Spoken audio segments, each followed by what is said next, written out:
কারণেই তো রমজানের সিয়ামের দ্বারা তাকওয়ার মেশিন চালু ঠিকই হয়েছিল, কিন্তু আমি 100% মুত্তাকি হতে পারি নাই। কেন?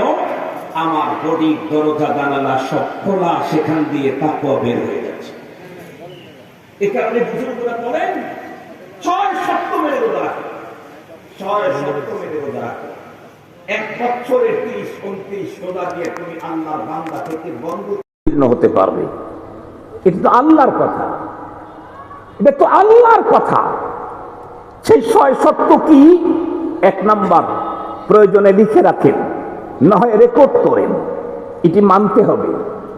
আমার বয়স 52 বছর পর্যন্ত যত অপরাধ করেছি, আল্লাহ আমাকে তৌফিক দিলে সামনের মাস যদি আল্লাহ আমাকে সুস্থতার সাথে পৌঁছান, 1 মাসেই 52 বছরের সকল গুনাহ মাফ নিয়ে আমি আল্লাহর ওলি হতে পারবো। এত বড় সুযোগ যে রব আমাকে দিলেন, সেই সুযোগটাকে নষ্ট করা কখনোই কোনো আকলমান্ত দূরের কথা, পাগলের কাজও হতে পারে না। এ কারণে তো রাসূল করিম সাল্লাল্লাহু আলাইহি ওয়াসাল্লাম বলেছেন, রাহিমা আনফু রাজুলিন দাখালা আলাইহি রমাদান সুম্মা সালাকা আনহু ক্বাবলা আন ইউগফারা লাহু।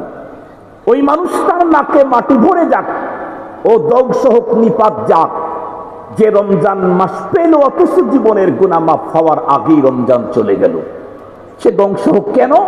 রমজান পাওয়ার পরেও যে নিজের ক্ষমা নিশ্চিত করতে পারে নাই, ওর ক্ষমা কোনোদিন নিশ্চিত করতে পারবে না। এই কারণে এ মাস বড় গুরুত্বের সাথে কাটাইতে হবে। 6 সপ্তাহ বডি। 1 নাম্বার মুখ কন্ট্রোল। 1 নাম্বার কি কন্ট্রোল? মুখ জবান। বলতে পারেন হুজুর মুখ তো কন্ট্রোলই করেছি, সুবে সাদেক থেকে শুরু করে সূর্য অস্ত পর্যন্ত কোনো কিছু খাইলাম না, পান করলাম না, মুখ কন্ট্রোল আর কত করতে বলেন? আমি বলতে চাই, আমরা মুখের ইনপুট বন্ধ করছি, এক্সপোর্ট বন্ধ করি নাই। মুখের ভিতরে ঢুকানো বন্ধ করছি, মুখ থেকে বের করা বন্ধ করি নাই। রোজা রেখে কুকথা চালু আছে, রোজা রেখে গীবত চালু আছে, রোজা রেখে ফাহিশা কথা চালু আছে, রোজা থেকে আরেকজনের পরনিন্দা চালু আছে, রোজা থেকে এইরকম হাজারো বাজে কথা আমার মুখ থেকে তখনও চালু আছে। তাহলে কি হলো? এই জবানের এই ফাঁকফুকুর দিয়েই তাকওয়ার খোদাবিতি বেরিয়ে গেল।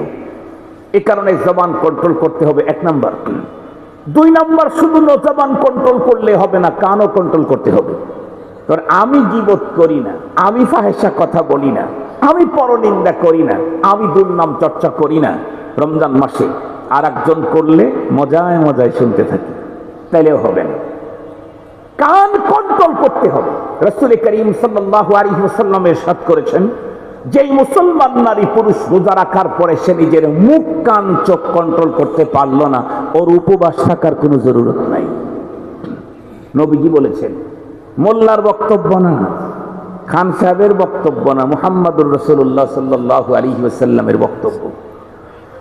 বিশ্ব নবীজির যুগে 2 মহিলা রোজা রাখার পরে এতটাই নার্ভাস হয়ে গেল, সবাই ভাবতেছিল এদেরকে যদি ইফতারের আগে যদি তাদেরকে কোনো কিছু না খাওয়ানো হয় তাহলে তারা মরে যাবে।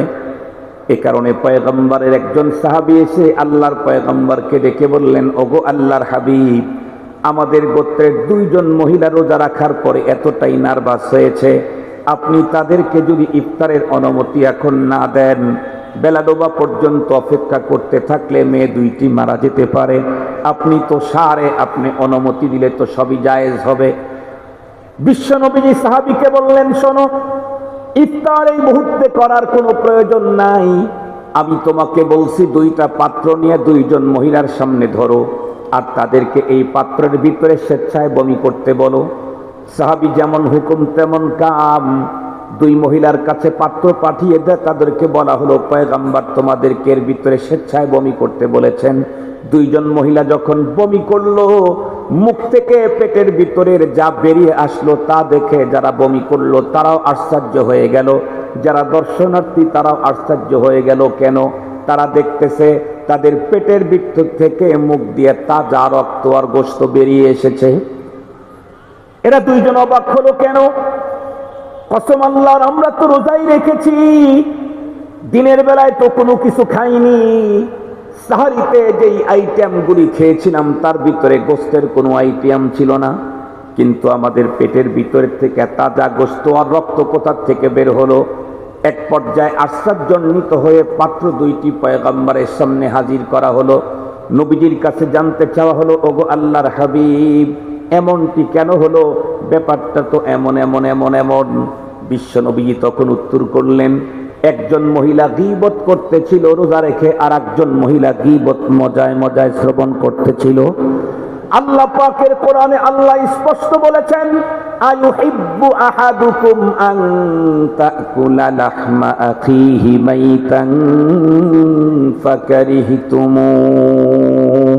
আল্লাহর হাবিব বলেছেন, গীবত করা তার মানে আপন ভাইয়ের মরা বন্ধুরা মরা ভাইয়ের গোশত খাওয়ার নামান্তর। আল্লাহ পাক রব্বুল আলামিন তার পেয়ারা হাবিবের মজেজা স্বরূপ বন্ধুরা আমার এই দৃশ্যগুলি দেখায়া দিলেন।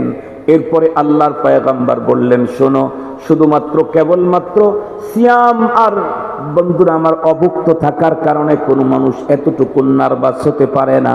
এই দুইজন মহিলা এত সিরিয়াস নার্ভাস হয়েছে, সিয়াম পালন করেছে, তারপরেও গীবতের মতো ভয়ঙ্কর অপরাধ ছাড়তে পারে নাই। তাই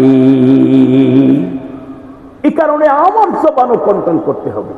কেউ যদি আমার সাথে বাজে কথা বলতে আসে, বলতে হবে, সরি, আই এম রোজাদার, আফওয়ান ইন্নী ইমরাউন সাইম, আমি আপনার সাথে কথা বলতে রাজি নেই, আমি একজন রোজাদার। কেন? আমার 52 বছরের অপরাধ মাফ হবে 1 মাসে।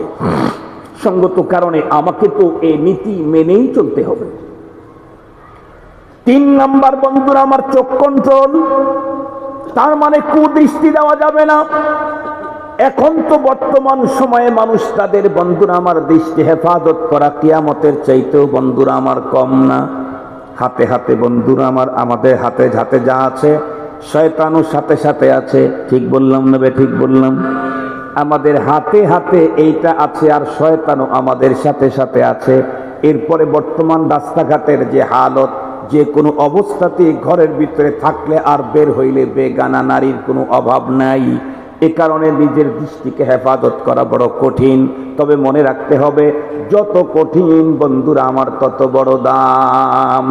जितना तुम्हारा कुर्बानी उतने खुदा की मेहरबानी, जितना तुम्हारा कुर्बानी उतने खुदा की मेहरबानी, फिर तू है लज्जत रूहानी कुर्ब का शरबत कुबानी। उजरत बकद्रे मशक्कत, मेहनत যত বেশি মজুরি তত, কথা বলেন না কেন? মেহনত যত বেশি মজুরি তত বেশি। এখন চোখ হেফাজত করা কঠিন, এই কারণে হেফাজত করলে তার পাওনা অনেক বড়। 4র্থ নাম্বার বন্ধুরা আমার, অঙ্গ প্রত্যঙ্গ হেফাজত করা লাগবে। অঙ্গ প্রত্যঙ্গ আমার খুব মনে পড়ে ছোট্টবেলার কথা। ছোট্টবেলায় বন্ধুরা আমার দেখতাম গ্রাম্য চাচাদেরকে রমজান যখন শুরু হতো তখন বন্ধুরা আমার তারা তাস খেলা শুরু করতো, নানান রঙের খেলাধুলা করতো। আমরা তখন গিয়া বলতাম, আঙ্কেল এটা করেন কেন? রমজান মাস। তারা তখন আমাদেরকে ডেকে বলতো, বাবা বুঝবা না, রমজান মাস সারাদিনে কোনো খানা নাই, পিনা নাই, কিচ্ছু নাই, কাজ নাই, সময় কাটে না, এই কারণে আমরা এভাব করে সময়টা একটু কাটায় দেই। এটা তো বহুত বড় কমবক্ত আর জাহেলের কথা। আমাদের বড়দেরকে যেটা আমরা দেখেছি, খুব ভালো করে বুঝবেন। আমরা যেই ইমামের মুতাকিদ ইমামে আজম আবু হানিফা রহমাতুল্লাহ আলাইহি সম্পর্কেও তো এসেছে কিতাবের ভিতরে, রমজান মাসে 61টা খতম করতেন ইমামে আজম আবু হানিফা রহমাতুল্লাহ আলাইহি। যে মাযহাবের ইমাম, সেই ইমাম কোরআন শরীফের খতম করতেন 61টা 1 মাসে। আমরা তার অনুসারী হয়ে তামাম জীবনেও তো 61 খতম অনেকের হয় নাই। কথা বলেন না কেন? কেউ কেউ বলতে পারে, হুজুর সে তো সেই যুগের মানুষ, এই যুগে কি আর এটা চলে? এই যুগেও চলে। আমার পীর ও মুর্শিদ অধ্যক্ষ মিজানুর রহমান চৌধুরী হাফিজাহুল্লাহ, ওনার মাদ্রাসা দাওয়াতুল হক দেওয়ানা কাপাসিয়াতে, দারুল উলুম দেওবন্দের সাবেক শোবায়ে কেরাতের প্রধান, যিনি ইলমে কেরাতের উপরে 100টার উপরে রিসালা লিখছেন, বই লিখেছেন। শুধু ইলমে কেরাতের উপরে 100টার উপরে বই লিখেছেন। কারি আবুল হাসান আজমি হাফিজাহুল্লাহ বর্তমান পৃথিবীর সবচাইতে বড় কিতাবি কারি। হুজুর এখনো আসেন, এই রমজানেও আসবেন। প্রতি 3 দিনে এক খতম পড়েন, প্রতি 3 দিনে এক খতম। এরপরে আবার তারাবিতে এক খতম, এরপরে আবার আউয়াবিনে এক খতম। এখনো আমাদের বড়রা রমজানের প্রত্যেকটা সেকেন্ড যাতে নষ্ট না হয় এ কারণে রমজানের 10 দিন আগে দুনিয়ার সব কারবার ছেড়ে আল্লাহর ঘরে ঢুকে যেতেন, 40 দিনের ইতিকাফ করতেন। এখনো চালু আছে না? কথা বলেন না কেন? এখনো চালু আছে না? আমরা তো শেষের 10 দিনেও আল্লাহর ঘরে ঢুকতে পারি না। আল্লাহ পাকের রাসূল কি বলেছেন? শাবান আমার মাস, রমজান আল্লাহর মাস। আল্লাহর বান্দা আল্লাহর মাসে আল্লাহর ঘরে ঢুকে আল্লাহর কোরআন তেলাওয়াত করবে। হিসাব একদম সহজ, একদম সহজ।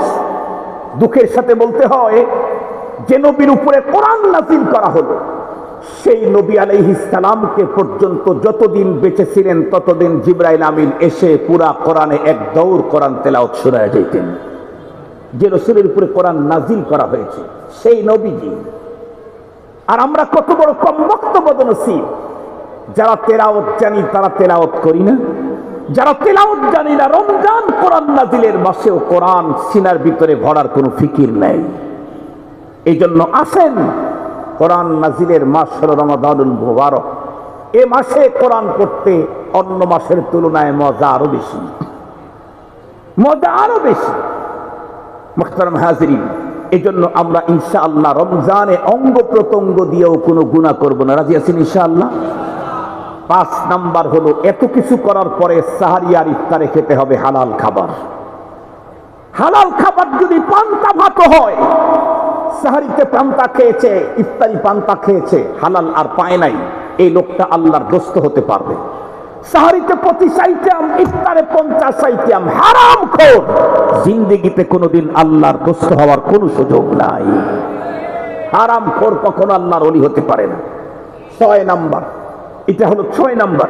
7 নাম্বার, এত কিছু করার পরেও 100% হালাল খাবারও যদি হয় তারপরেও সাহারি আর ইফতারে ওভারলোড খাওয়া যাবে না। কারণ রোজা ফরজ করার যতগুলি টার্গেট আল্লাহ পাকের আছে তার ভিতরে একটা হলো বিত্তবানদেরকে অভুক্ত লোকদের দুঃখ দুর্দশা বুঝানো। এটা আল্লাহ পাকের একটা টার্গেট। আমরা যদি ওভারলোড খেয়ে ফেলি তাহলে 2টা সমস্যা, রোজার রুহানিয়াত নষ্ট, 2 নাম্বার আমার শারীরিক অসুস্থ। এই জন্য আমাদেরকে সাহারি আর ইফতারে খেতে হবে পরিমিত। তাহলে ইনশাআল্লাহ আমি এই 6 শর্ত মেনে সিয়াম পালন করলে দুনিয়াতে আখেরাতে আমার পাওনা, আমি আল্লাহর দোস্ত হিসাবে আখেরাতে উঠতে পারবো। দুনিয়াতে আমার পাওনা 1 মাস রোজার দ্বারায় আল্লাহ পাক আমাকে দুনিয়াতে সুস্থ থাকার ব্যবস্থা করে দিবেন। হযরত আবু হুরায়রা রাদিয়াল্লাহু তাআলা আনহু হাদিসটা বলেই শেষ করে দিচ্ছি। নবীজি বলেন, তোমরা রোজা রাখো, সুস্থ থাকবে। আসুন আল্লাহ পাক আমাদের প্রত্যেককে আসন্ন মাহে রমাদানে 6 শর্ত মেনে সিয়াম পালন করে 1 রমজানেই আল্লাহর বান্দা থেকে বন্ধুতে উত্তীর্ণ হওয়ার তৌফিক আল্লাহ আমাদেরকে দান করুক। আমরা চেষ্টা করবো তো ইনশাআল্লাহ। বাসায় গিয়ে আমরা আমাদের আপনজনদেরকে তো বলবো তো ইনশাআল্লাহ। ইনশাআল্লাহ 6 শর্ত যদি মেনে সিয়াম পালন করতে পারি, রব বলেন লাআল্লাকুম তাত্তাকুন, নিশ্চিত তুমি মুত্তাকি হবে। আর আল্লাহ বলেন ইন আউলিয়াউহু ইল্লাল মুত্তাকুন, মুত্তাকিরাই তো আমার দোস্ত। তাহলে আমরা রোজার দ্বারায় আল্লাহ পাকের দোস্ত হয়ে যেতে পারবো। ওয়া আখিরু দাওয়ানা আনিল হামদুলিল্লাহি রাব্বিল আলামিন। আসসালামু আলাইকুম ওয়া রাহমাতুল্লাহি ওয়া বারাকাতুহু।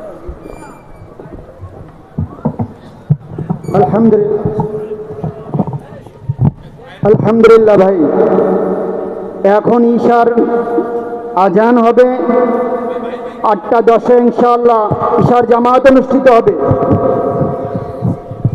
আলহামদুলিল্লাহ, আজকে মহাতি জলসার বিশেষ আকর্ষণ হযরতুল আল্লামা শায়েখ হাসান জামিল সাহেব হাফিজাহুল্লাহ উপস্থিত হয়েছেন।